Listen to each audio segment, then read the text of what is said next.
Bom dia! Está na hora de termos 5 minutos com Deus e que a paz do Senhor, que excede todo entendimento, esteja sobre a sua vida, sua casa, sua família e que essa mesma paz seja o árbitro do Senhor no seu coração para a realização dos seus sonhos, planos e projetos. Amém? Você já parou para prestar atenção como que se comporta um deficiente visual? Eu já trabalhei, eu tenho um colega na empresa que ele é deficiente visual e lidera uma célula que também tem uma pessoa que tem limitação no campo da visão. E eu fico prestando atenção que essa pessoa, né, essas pessoas, eles precisam ou daquela varinha, né, que guia eles para saber onde estão pisando, ou então que alguém esteja dando um norte, aonde subir o meio-fio, onde descer, onde senta, o que pega. Eu fico observando na minha célula que ele sempre chega e estende a mão e a gente é que vai até onde ele está. Por quê? Porque ele não consegue discernir onde é que, né? Ele não consegue ver aonde a gente está com a mão estendida para ele. Então, sempre nós é que vamos até ele. E assim é a nossa vida quando nós caminhamos sem Cristo. Nós ficamos sem norte, nós ficamos sem referência e andamos correndo riscos. Eu vou falar para você mais uma vez sobre quando Deus tira o povo dele do Egito e agora vai entrar com o povo dele na Terra Prometida. Aí você pode pensar assim, nossa, mas de novo falar desse resgate desse povo, de novo falar sobre esse povo do Egito, tirou do Egito, de novo falar sobre o que Deus falou, o que Deus fez, por quê? Porque este exemplo na palavra do Senhor é o que remete à nossa salvação quando que se toca a Cristo.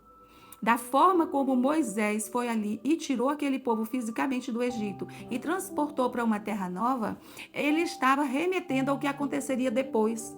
Quando Cristo viria e ali ele ia tirar todas as pessoas daquela sentença de pecado, de sacrifícios, de distanciamento de Deus e nos transportar para uma vida nova, uma perspectiva nova, uma liberdade e uma terra prometida que agora não é mais uma terra física, mas é uma terra celestial. E quando o Senhor, ele já está com aquele povo pronto para entrar na terra prometida, então ele vai falar com Josué que Josué deveria orientar o povo. Então o povo agora eles vão andar atrás da arca. E no livro de Josué, capítulo 3, versículo 4, o Senhor vai começar falando com eles assim, olha: tenham o cuidado de ficar 1 quilômetro atrás dela. Não se aproxime demais, assim vocês saberão por onde vocês devem ir, pois nunca passaram por este caminho. E quando nós lemos esse texto, nós vamos tirar o ensinamento do Senhor para a nossa vida, tanto natural quanto para a nossa vida espiritual. O que ele diz? A primeira coisa aqui, tenha cuidado, ou seja, prudência, né? Não seja afoito, não entre nos lugares simplesmente vislumbre opções, sugestões que a vida te oferece e já vá mergulhando nelas. Tenha cuidado, observa, tenha cuidado, fique atento, tenha cuidado, pondera. Não vai entrando, mergulhando nas oportunidades que te aparecem, porque nem todas as oportunidades são de Deus para nós. Às vezes uma coisa é muito boa para o nosso irmão, para o nosso amigo, para o nosso parente, mas já não é boa para nós, porque Deus ele escreveu cada um dos nossos dias. Então, para cada um ele tem um plano, para cada um ele tem um propósito, cada um ele trata diferente e nós não podemos querer ser iguais. Cada um de nós somos diferentes. E o Senhor fala, a primeira coisa, tenha cuidado. E aí ele fica assim, fique 1 quilômetro atrás dela. Porque o que vai acontecer com aquela arca? Os sacerdotes vão sair dali e vão caminhar na frente e o povo vai atrás. Então ele já diz assim, olha, fique 1 quilômetro atrás dela. Ou seja, olhe de longe qual é o caminho que você tem que ir. Não vá achando que você pode passar na frente e resolver de qualquer jeito.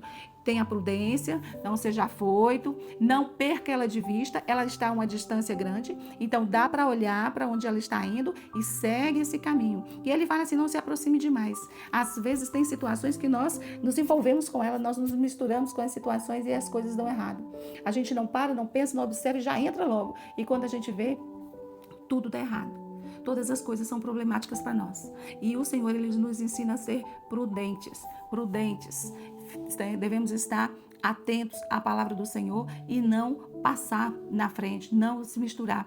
E assim, ele fala assim, assim vocês saberão por onde ir. Por quê? Porque o Senhor sabe todas as coisas, ele conhece o nosso passado, o nosso presente, ele conhece o nosso futuro e nós não conhecemos. Então, se nós observamos, nós caminhamos naquele lugar, não atropelamos, nós então estamos sendo prudentes porque cremos que o Senhor sabe para onde está nos guiando.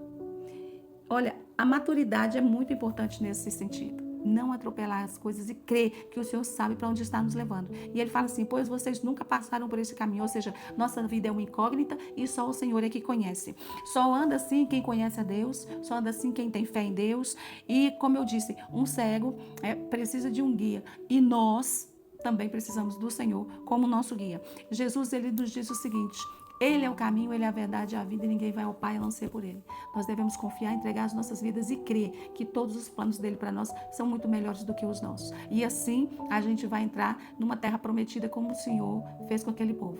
Independente de que seja, de sejam planos, sejam propósitos ou a nossa salvação, a nossa vida, a nossa intimidade com ele. Amém? Que Deus te abençoe, que Deus sobre ti levante o seu rosto e te dê a paz.